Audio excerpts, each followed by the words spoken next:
السلام عليكم ورحمة الله وبركاته. مرحبا بكم في أكاديمية جراين أونلاين أكاديمي لتعليم اللغات. معكم المعلم زكريا طلال. أنا معلم اللغة العربية والإنجليزية.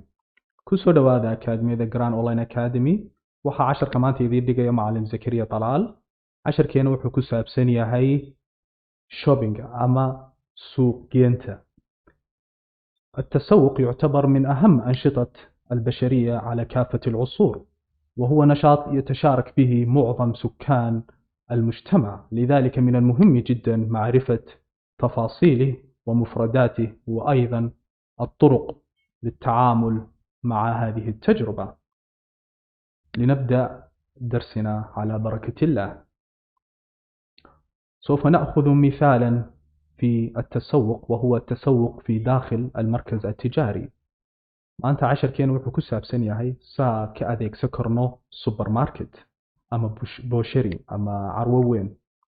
اوكي، لنبدأ بأول خطوة من خطوات التسوق في المركز التجاري، وهو بوابة الدخول. بوابة الدخول تعتبر هي المرحلة الأولى من الدخول إلى المركز التجاري، وهي البوابة الرئيسية لدخول الزبائن. الباب كلا كقوله سوبر ماركت كوحا لو يقانا بوابة الدخول، وهي البوابة الرئيسية لدخول الزبائن. يضو الباب كوباد أو ضدك كاستمر كجليان سوبر ماركت كا. حسنا، لنذهب إلى الخطوة التي تليها. عربة التسوق. عربة التسوق هي العربة التي تضع فيها محتويات التسوق. عربة التسوق gaariga yar ama kaariyooga yar ama basketka yar lagu gurayo alaabta adeegsigaaga waxaa la dhahaa عربة التسوق. عربة التسوق هي العربة التي تضع فيها محتويات التسوق. عربadaas ama basketka waa basketka alaabta adeegsigaaga ku daraysid ama ku qaadanaysid waqtiga joogtid meherada ganacsi dhexdeed.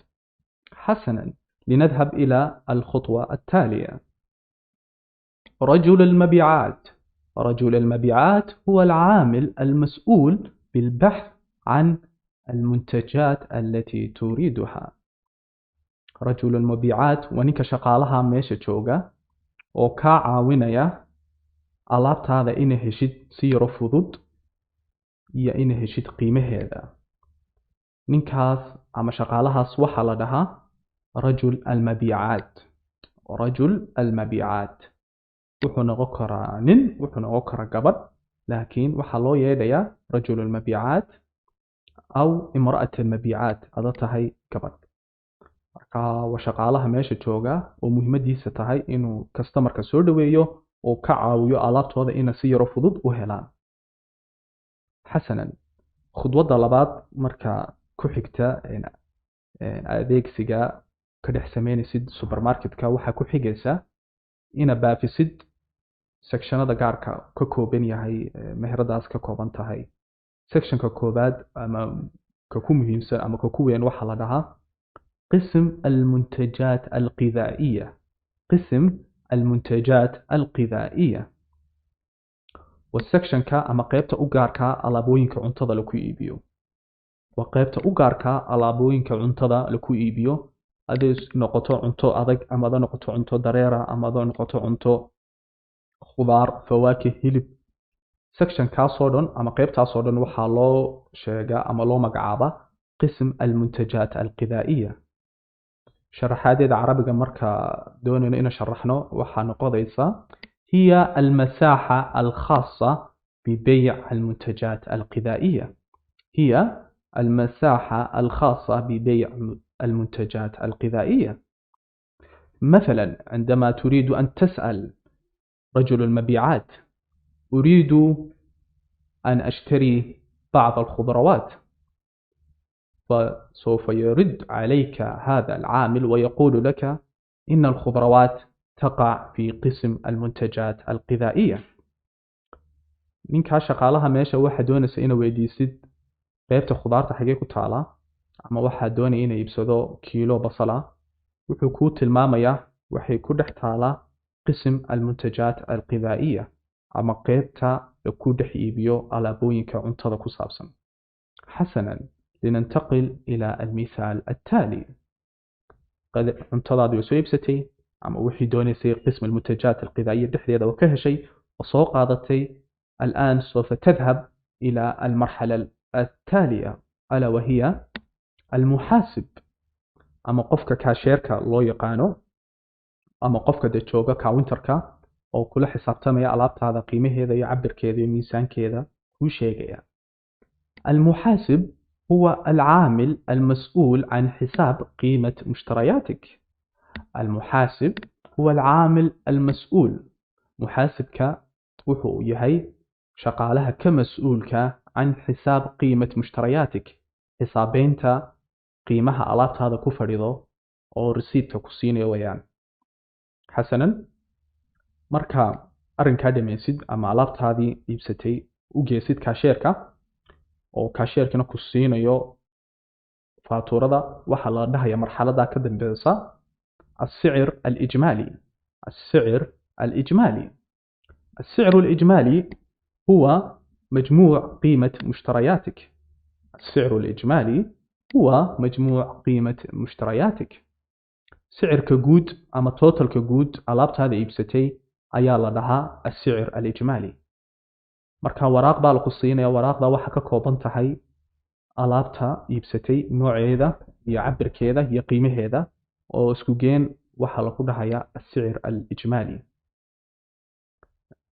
حسنا خطوada ku xigta خطوadaas waxa la dhahaa نسبة الضريبة.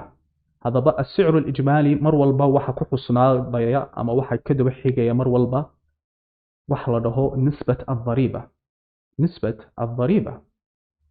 نسبة الضريبة أما لعقت taxation كرأساً ألابتا إبستي وحمر والبلصعنية نسبة الضريبة أما نسبة دي taxation كي صارنيد ألابتا قيمة هيكو فريضو. هذا بقى أدوني إنه كو شرحنا عربي وحنا قضيسة هو المبلغ الذي عليك دفعه للحكومة والعقت كو واجبسن إن كو بحسد قوب تاقن عسي شوكتد lacagtaas waxa ku waajibtay xukuumadda dalka joogtid. هو المبلغ الذي عليك دفعه للحكومة فوق قيمة مشترياتك. lacagtaasoo dheeriya ama saa'ida alaabtii qiimihii ku soo iibsatay ka baxsan ama saaran. marka waa nisbad wayaan. sawirkaana uu noo sheegi karaa example-ka for example ama مثالا sawirkan wuxuu ka kooban yahay qiimo shay oo supermarketka ku jira ama markaska tijaariga la ku dhex iibinayo. qiimaha shaygaas wuxuu ku fadhiyaa 26 dollar adahno 0.49. marka la saaro nisbatu dhariba oo ah 5 dollar iyo 0.43 waxay isku noqonaysaa qiimaheeda guud 34.75 أما 34.57 دولار. هذا بقى قيمه شيء مركي هورا عادي وحو أها 26 أما 26.49 سنت. مركي لكدري نسبة ضريبة وحا نقطي 34.75 دولارا. حسنا لننتقل إلى الخطوة التالية. طرق الدفع. طرق الدفع تتكون من طرق متعددة للدفع المشتريات التي أخذتها أو أما اشتريتها من السوبر ماركت أما المحل التجاري. طرق الدفع waxay tahay habka lacagta lagu bixinayo alaabta ay iibsatay oo door siyaabo ama door hab lagu bixinayo lacagtaas. hadaba carabiga sharaxaada carabiga marka noqonayso waxay noqonaysaa hiya الطريقة ama الطرق التي تريد أن تدفع بها فاتورتك نقدا أو تحويل مالي. طرق الدفع waxay tahay habka doonaysa lacagtaada ku bixisid ama biilkaaga ku bixisid adoo noqoto cash ama adoo noqoto hab lacag lagu dirayo mobile ama account.